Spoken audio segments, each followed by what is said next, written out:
Morning, everybody.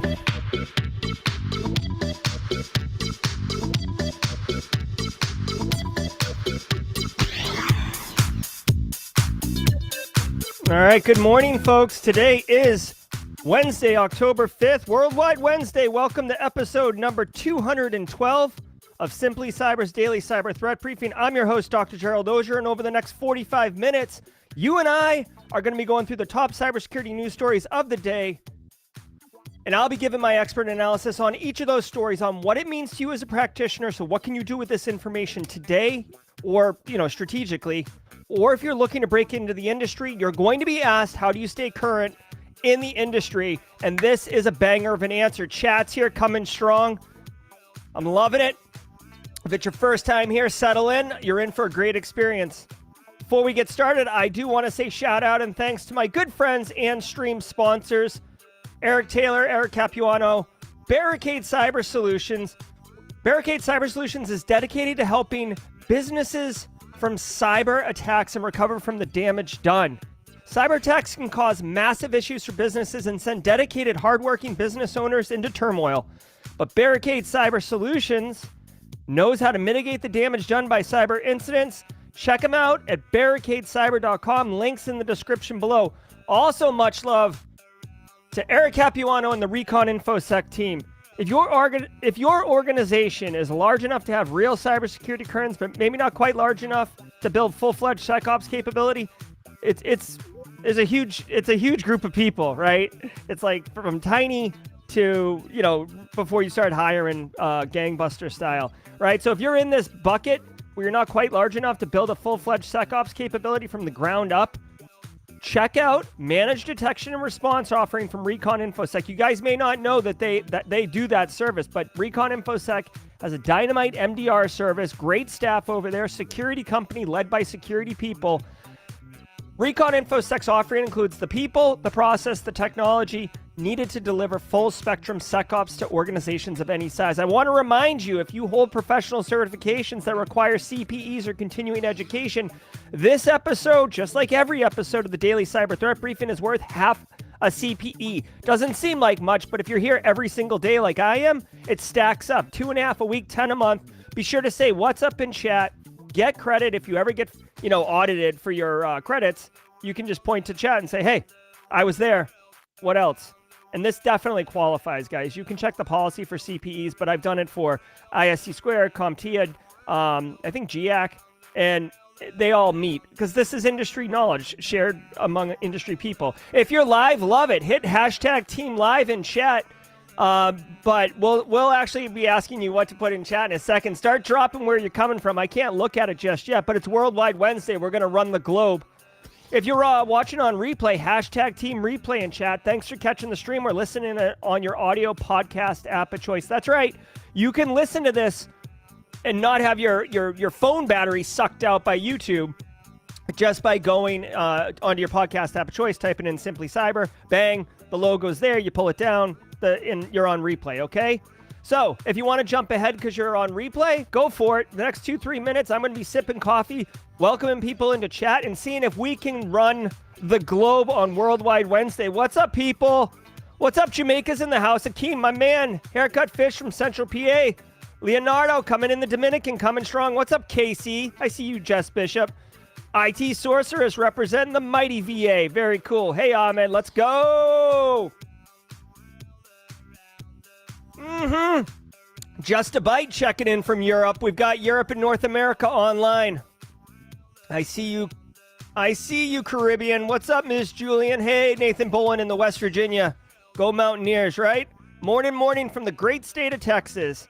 We've got Alsa from the UK, so Europe is totally online now. South Carolina representing strong. Upper Peninsula of Michigan.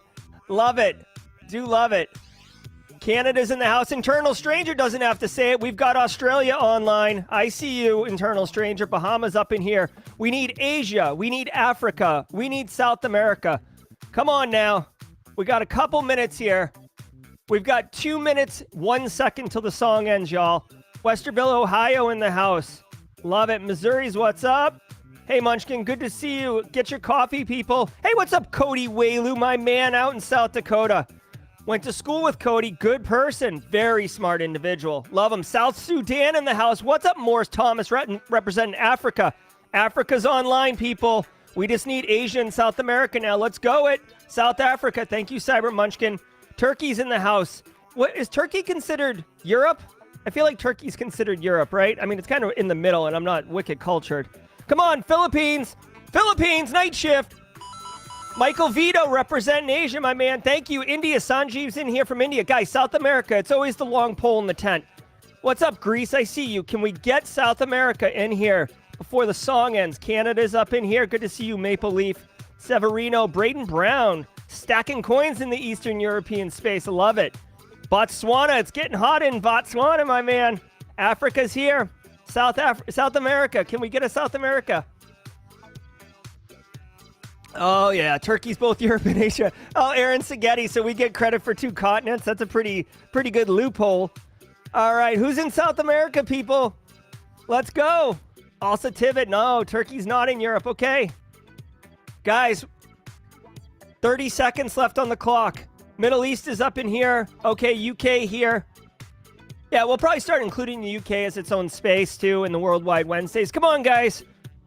Come on, the timer's coming down. South America, where are you at? 15 seconds. Oh, my God. Good to see you, Jack Rodriguez. Hey, Ciara Doyle.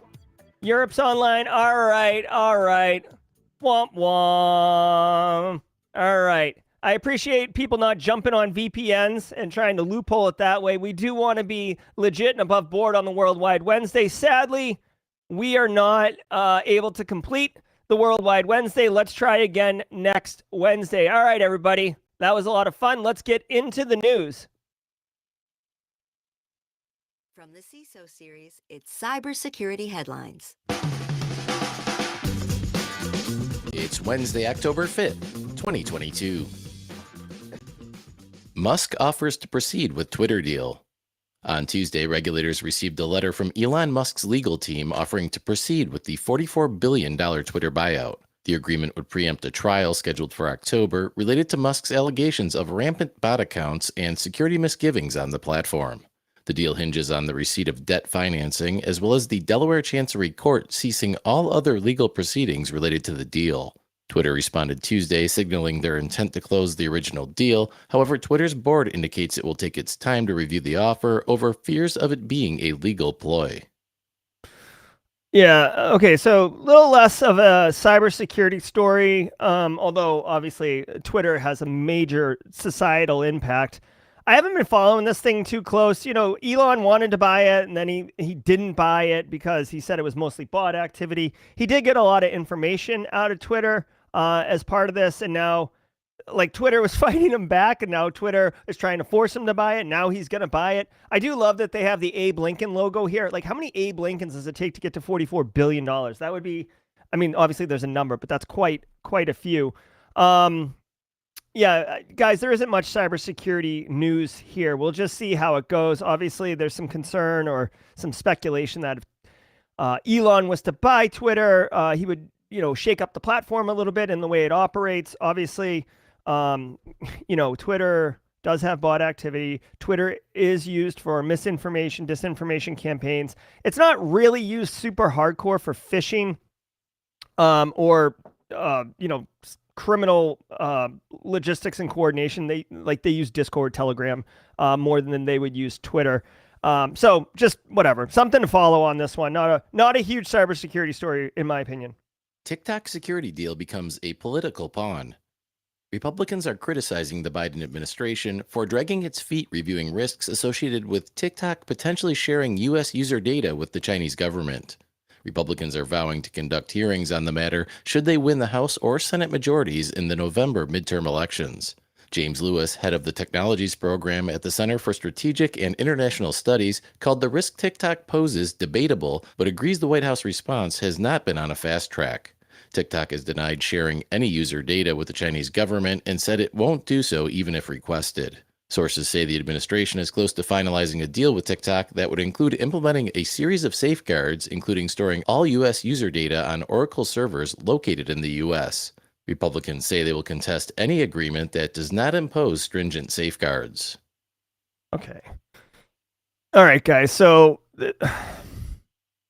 this is all around controlling data, right? So the big deal here is TikTok, Chinese backed. There's some concern, in our current economy, like data is the gold, data is the oil, right? Look at the richest people in the world. They basically broker in data. So the concern here is that TikTok, Chinese backed, China and the United States are kind of having adversarial interactions, very diplomatic, but adversarial nonetheless. There's a breakup in kind of the global economy.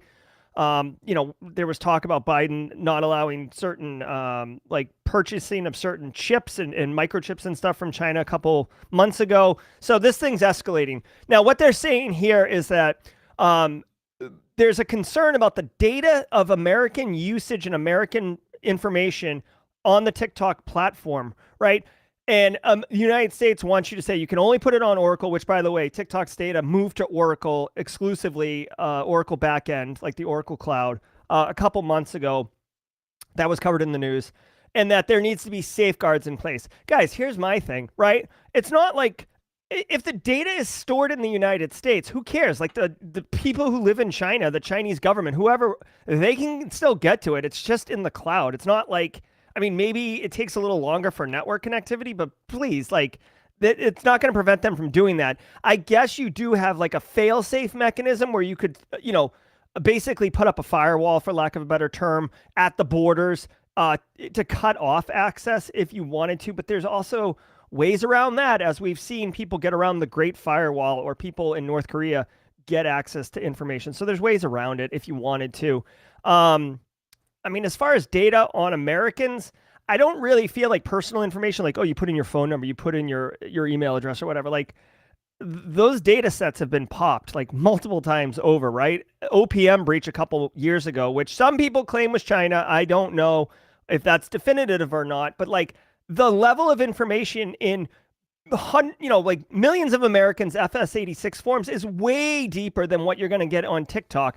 The only thing I could see for weaponizing TikTok would be for, an adversary who could control the data on TikTok to be able to understand what Americans are rewatching or pausing on, so they could quickly push stuff out that isn't getting looked at, and then push stuff in that is getting looked at, and then start, doing what Cambridge Analytica did with Facebook in 2016, start manipulating basically public sentiment, suppressing opposing views that isn't aligned with what the Chinese government wants to come out of a certain way, what their agenda is. And guys, to me, that's what the platform, like, what safeguards? You can't say it like, oh, you can't look at how long someone's looking at a piece of content. So I don't understand what the U.S. government is trying to accomplish here with this. I don't see any kind of safeguard you could put in place other than the ability to like cut access off to the data as kind of a fail-safe fire door kind of thing. So I'm going to go back and look at chat to see what people have to say about this one. But to me, it's posturing. But TikTok, dude, it owns 50% of the social media market right now. Like 25 and under, that's what they're using. So there's a huge market. There's huge money. And it's going to be very difficult for the United States to be like, nah, brah, not happening, right? Netwalker ransomware affiliate sentenced to 20 years in prison. On Tuesday, a court in Tampa, Florida, sentenced former Netwalker ransomware as a service affiliate Sebastian Vachon Desjardins to 20 years in prison and ordered him to forfeit $21.5 million. The 34-year-old Canadian man was extradited from Quebec and pled guilty to a series of computer and wire fraud-related crimes. After serving his prison sentence, Vachon Desjardins will have to serve 3 years of supervised release and will not be permitted to use any device capable of connecting to the internet. Back in February, Vachon Desjardins was sentenced to 6 years and 8 months for similar charges in a court in Ontario. Yeah. Heck. So this just goes to show you. Okay, so basically this Quebec dude is going to jail for a long time, and he had $21 million of basically stolen money that he has to forfeit and give back. So retribution, justice for the victims, okay? But this guy, I feel like, whatever, there's probably more getting sentenced, but 20 years, dude, that's a long time. Secondly, he's not allowed to touch a computer for a long period of time too.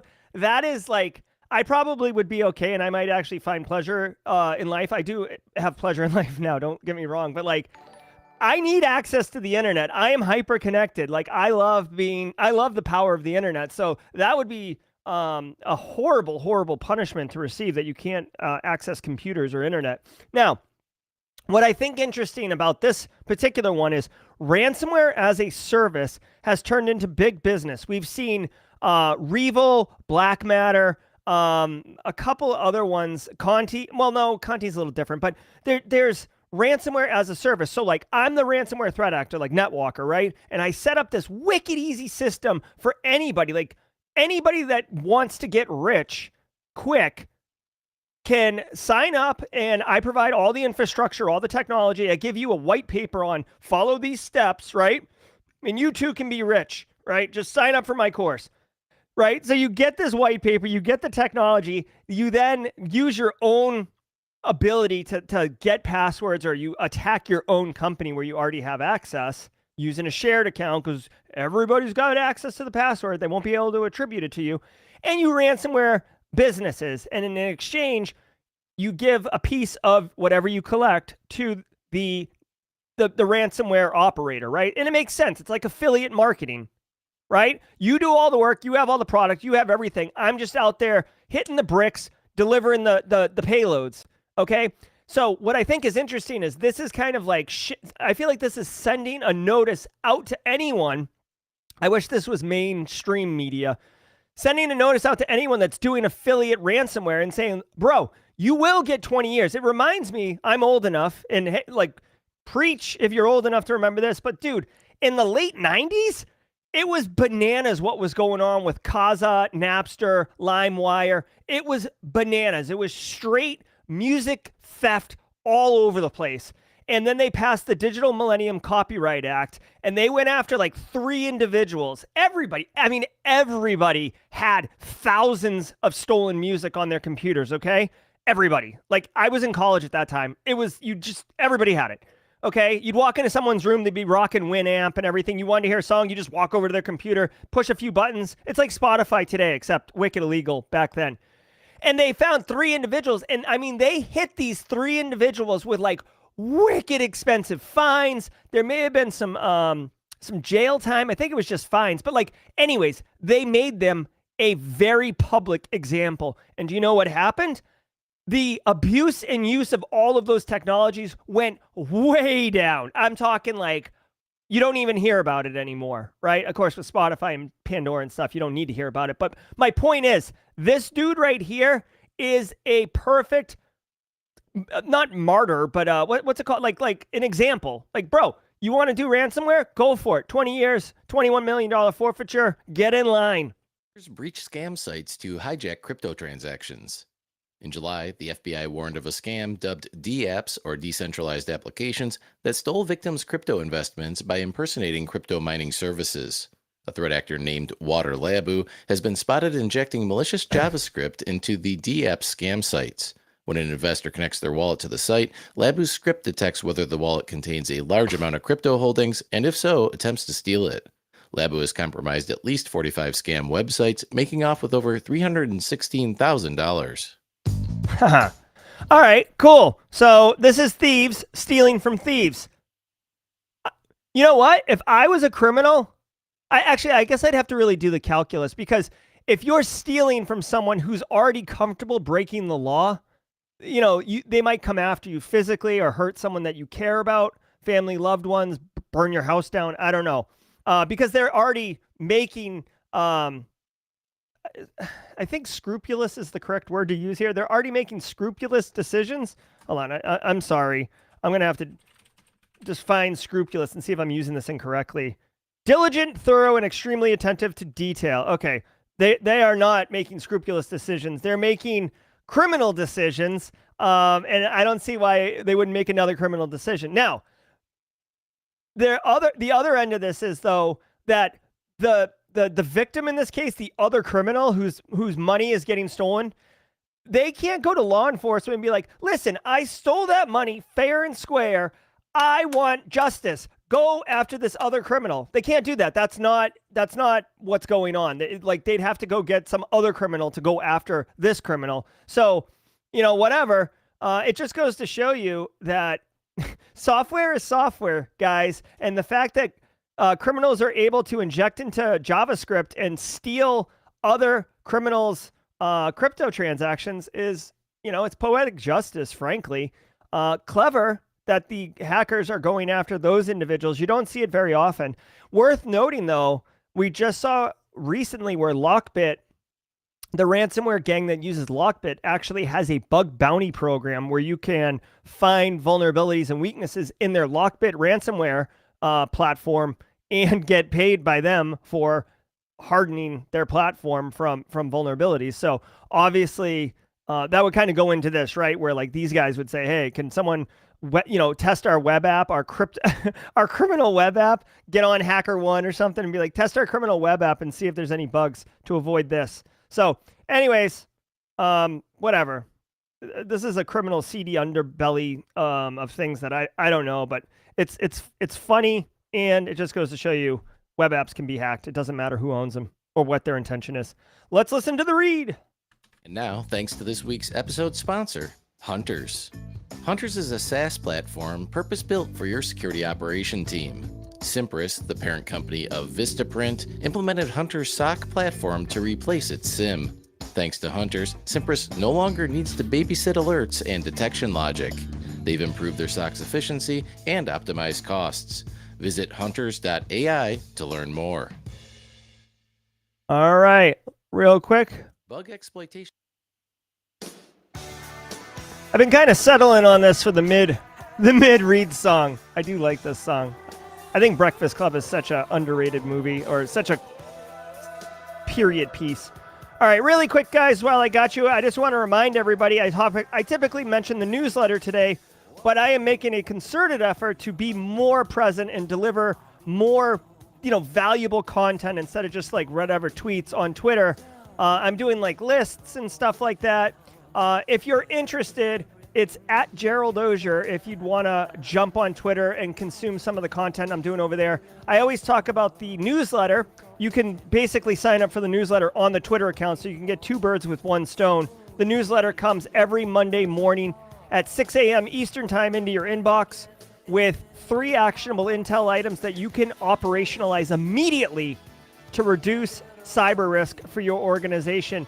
And I just found this out this morning. I got notified by the vendor who does the merch thing for Simply Cyber. Apparently, we're running a 15% off everything special. So, Cyber Coffee, Carl, and Audio, I could have got 15% off this, right? Like I pay the same. This is just a thing I do. So, anyways, if you're interested, if you've been waiting for a deal or something like that, it's 15% off everything until Sunday. So if you're interested in that, simplycyber.io, and the merch thing is at the top. You can grab into that. All right, thanks everybody. Let's get back into the news. Exploitation now tops ransomware vectors. According to SecureWorks, exploitation of internet-facing vulnerabilities accounted for 52% of ransomware incidents over the past 12 months. That makes bug exploits the #1 initial access vector for ransomware, overtaking use of credentials, which is often associated with malicious emails and compromise of remote desktop protocol. SecureWorks report states, quote, "The process of patching a vulnerability in an enterprise environment is far more complex and slower than the process for threat actors or OST developers of weaponizing publicly available exploit code," end quote. Interesting. Okay, so gun to my head, I would have, like, if you asked me, gun to my head, what is the most common initial attack vector for ransomware incidents? I would have said compromised credentials. 100 times out of 100, I would have said it, okay? It's very interesting. This research is showing that 52% of ransomware incidents in the last 12 months, right, was through vulnerability exploitation. Very interesting. Now, of course, guys, you've got to put an asterisk next to it. This is a report by a vendor, SecureWorks, right? What does SecureWorks sell, right? Do they sell something that helps with vulnerability exploitation, right? You see what I'm saying? Like, I wonder if a company like Okta that does, user access management, if they would have a report finding that 52% of ransomware incidents were access credentials being compromised through phishing or data breaches or whatever. So anyways, let's just, in full disclosure, I just like to put an asterisk next to that. I always have my antenna up when it comes to these industry reports, but let's just take it as a fair sample set. I don't know how many people they interviewed, but let's say it's a legit, fair, objective research. Okay. So vulnerability exploitation is taken over. This is very interesting and something that you should take note of for two reasons. One, internet-facing assets absolutely should be a priority in your vulnerability management program. And like basically just if you're a CISO, if you're you don't have an information security team and you're IT and you're matrixed and responsible for other stuff, I'm looking at you, Justin Gold. I'm looking at you, BSEC. Okay, there's tons of us have to wear multiple hats because the business we work for is too small to have an InfoSec office, or they just don't want to fund it.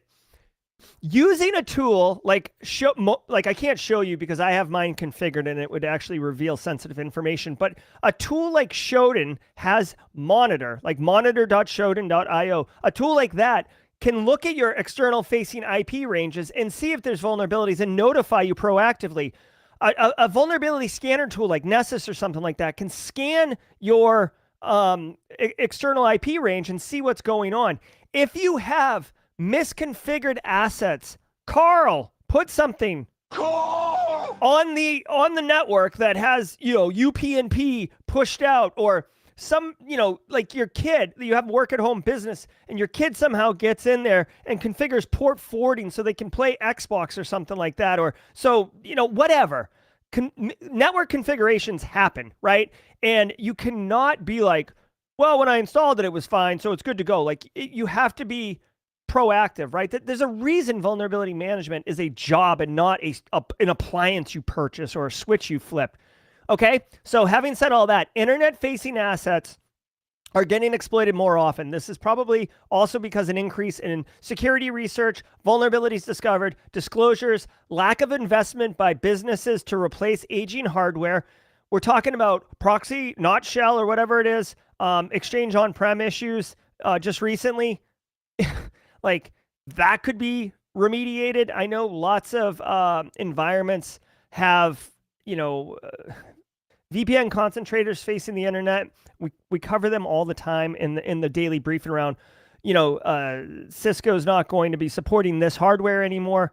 Guys, like, system life cycle is important, not just to replace aging hardware, but you have to be mindful of taking that hardware and decommissioning it, right? Not keeping it online because Jack uses it for something and Jack's important, so we can't upset Jack, right?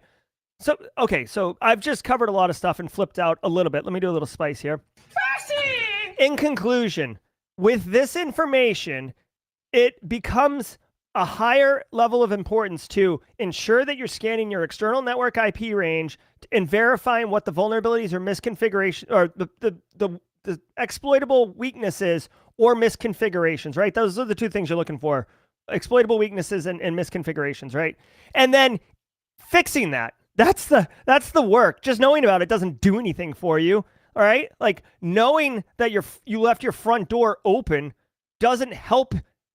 It doesn't help anyone from walking through your front door. You have to go close the front door and lock the front door, right? And then go back once a week and make sure that the front door is still closed and locked, right? So this is an action that you need to take. Again, I like to use monitor.shodan.io because it's cheap and it it proactively scans the internet-facing IP ranges. So you get an email. I got an email today about an expired SSL cert. Thanks, Shodan. Right? So okay, enough flipping out about this. But this is valuable information to begin to operationalize risk reduction by looking at your internet-facing assets. And guys, if you haven't done it, you may be surprised at what you find. Sometimes you find weird stuff, and you're like, "What the hell is this?" You know. CISA Directive improves asset visibility and vuln detection. CISA has issued a new binding operational directive, which will take effect on April 3rd, 2023. The new directive requires federal civilian executive branch agencies to perform automated asset discovery within the entire IPv4 space every 7 days. Further, the directive calls for agencies to initiate vulnerability enumeration across all discovered assets every 14 days and automatically load vuln data into the agency's continuous diagnostics and mitigation dashboard within 72 hours of discovery. CISA's latest directive comes on the heels of last month's guidance aimed at helping developers improve software supply chain security. Okay. DeVry. Couple things here.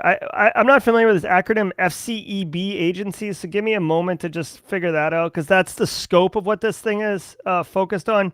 Federal Civilian Executive Branch Agencies. I don't know what that means. So obviously not the military. What? Did we just become best friends? Yep. Jeremy Williams with the super chat. Dude, thanks for the cup of coffee, Jeremy Williams. I love it. Thank you so much for supporting the channel and hooking me up with some coffee, my friend. All right, so listen, this only affects federal civilian executive branch agencies. You tell me what that means. I don't know. I mean, I'm guessing the president's office and the people who do that. But anyways, let's just push it aside for a second and talk about what they're actually requiring you to do. CISA has a binding order that says you need to, by the way, this is right on the heels of the story we just talked about, and I just flipped out about having visibility on your assets, right? I didn't know this story was coming. Here's the deal. You need to scan your entire IPv4 space, right? So like if whatever your network range is, that's what this means. Basically all the network range, right? So even if you have, let's say 254 IP addresses, and you only have 8 machines on your network, you still have to scan the entire /24 range, right? Or yeah, /24 range.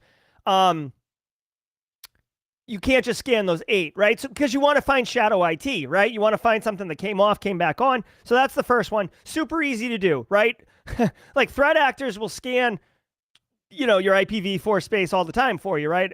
So anyways, the next thing is every 14 days, they need to scan for vulnerabilities. Now, guys, this right here is probably got Nessus, Rapid7, Tenable, Qualys. Like, there's only a couple major, and I know Nessus and Tenable are one and the same, so please, chat, don't flame me on that. But there's only a few players in the game that are doing vulnerability management at the enterprise level. They are probably walking around drooling at this binding order, because this is like sales, cha-ching, right? So anyways, every 14 days, which is pretty aggressive. Usually you see it done every 30 days, but every 14 days they need to scan and then push their vulnerabilities up into a dashboard within 72 hours of discovery. That's totally fine, because the scan is going to produce a report that is importable. It should be importable into whatever this system is, right? And they'll probably come up with automation to basically dump it and then ingest it. So no human's going to have to deal with this. So it's absolutely fine. Two things that I get out of this. One, I think it's interesting, right? Because now CIS is going to start to get visibility over like what common vulnerabilities there are, or what vulnerabilities aren't getting closed often. But guys, as I said before with the front door example, if you've ever worked in the industry and done vulnerability management, then you know as well as I do, and let's share it with our friends who don't know right now, the results that come out of these engines are freaking massive. Massive. I'm talking tens of thousands, like on a good day, of vulnerabilities. Now, let's just say, now remember, the vulnerability findings, they have a criticality, but it's based on the engine defining it, right? A vulnerability on an internet-facing asset where vulnerability exploitation is going up, according to reports, and the same vulnerability on a machine in a lab that only has like, very strict firewall rules and only one IP can get to it or something like that. Those are two wildly different risks, right? Obviously. One is wicked risky and one is like, like whatever. Like, pfft. Okay, so you have to put context. You have to put your own kind of adjustment, scalar variable when you're calculating vulnerability. So first off, they're not going to be getting that. CIS is going to be getting raw scores from the vulnerability management company unless some human goes in and adjusts the criticality, which now introduces a human, right? I just talked about automation and ingestion and all these other things to populate the dashboard. That's fine. When you introduce a human, it introduces lag, time to consume. You start have to making the decisions on why the criticality adjusts and all these other things. So this is really cool, but I don't know how valuable the findings are going to be because there's going to be no context to the information being pushed up into the continuous diagnostics and mitigation agency dashboard. You see what I'm saying? It'll be interesting. There'll be a ton of data in there, like a ton of data. As I just said, there's like millions, dude. I mean, I've worked in organizations where like you'd run the scan and there'd be like a million, like literally over a million findings. And if you just got rid of like the informational ones, then you got low, medium, high, critical. Again, this is vendor scoring. And you're like, let's just get rid of the lows too. Now how are we looking? Well, now we only have 48,000 vulnerabilities. Well, high's still high. Like, should we get rid of the high ones? Just focus on critical? Okay. Okay, now we've got 12,000 critical vulnerabilities. All right, let's start chewing on those. And you'll never dig yourself out. Vulnerability management is like, it's a really tough job. It's really tough. It wears on you because you never feel like you're really making any forward progress. Anyways, this is interesting. This is a step in the right direction, but from a risk reduction perspective, I don't know if it's gonna do anything other than make fancy reports with pie charts. AI launches nonprofit cyber grant. According to a recent report from RipRap Security, 59% of nonprofits have no cybersecurity training for their staff, and 42% do not monitor their IT environment for security events. On Tuesday, DeVry announced the launch of its nonprofit cyber grant program, which will provide cybersecurity training to a cohort of 3 professionals from Atlanta area nonprofit organizations. DeVry will waive tuition and fees for its cybersecurity certificate program, which includes 14 courses covering infrastructure and network security, ethical hacking, business continuity, data privacy, and security and risk management. Okay. I mean, this is cool. This is cool. Don't worry. Don't worry, guys. Cynical Jerry's about to speak, so don't sweat that. This is cool. Individuals are going to get basically waived tuition, and they'll be able to take a 14 course, which is pretty solid, right? It's a certificate program, but it's 14 courses, earn 40 credit hours of covering knowledge. And dude, they're doing infrastructure, ethical hacking, business continuity, data privacy, risk management. I mean, this is kind of a full program, right? Offensive, defensive, GRC, whoop, whoop, GRC. And, IT is in here. So this looks like a pretty solid program. And you know what I really appreciate? I appreciate that, way to go, Atlanta. My hot Atlanta friends in chat. What's up? I do love Outcast. What they're saying here is they're going to give skills to those people because here's the reality. Most nonprofits, according to the report, 60%, but a lot of nonprofits, they can't fund specialized skill. It's usually somebody who does IT. This is a classic one, IT. They kind of do a little bit of information security, but usually nonprofits are focused on the mission and all their resources go towards the mission, and kind of the ancillary cost centers get marginalized. So I love that they're doing this for those people. I hate to be cynical, Jerry, but here's my concern, okay? Who's going to be going to these, right? Someone who's working at the nonprofit. I'm just being real, people. If I work at a nonprofit, chances are my salary isn't that great. Nonprofits aren't always really well funded, right? I mean, there's a couple examples of like gross nonprofits, like the NFL, the National Football League. up until like 5 years ago was a nonprofit, if you can believe that. But anyways, most nonprofits can't pay great, which is why they don't have staff anyways. So if you send me to a 14-course cybersecurity program with 40 hours of knowledge and all this other stuff, do you know what I just became? Really marketable, really valuable to a for-profit company. And I wouldn't begrudge someone who's like, wow, like this is a really great opportunity. Thanks so much. I've really loved the mission here. But this other company over here is offering me 4x my salary, and I've got to do what's right for me, to provide for my family, to provide for my career. I've always wanted to do this. Like, you'll always be in my heart, nonprofit. So I'm sure there's some stipulations that you have to like work for a certain period of time, or you have to pay the tuition back. But usually those tuition assistance programs are aligned within the business itself, where they can stipulate that they'll not pay you your paycheck at the end to get the money back. DeVry is something totally different. So, whatever. I mean, 18 months, the nonprofit will get some value out of that. But I would expect anybody that goes through this program would take another job unless they're financially set or money doesn't matter and the mission of the nonprofit is more important to them. Kim Kardashian should keep up with cyber fraud regulations. The SEC has fined reality TV star Kim Kardashian $1.26 million for failing to disclose earnings related to promotion of cryptocurrency products. Kardashian endorsed EMAX tokens from Ethereum Max and allegedly hid related earnings.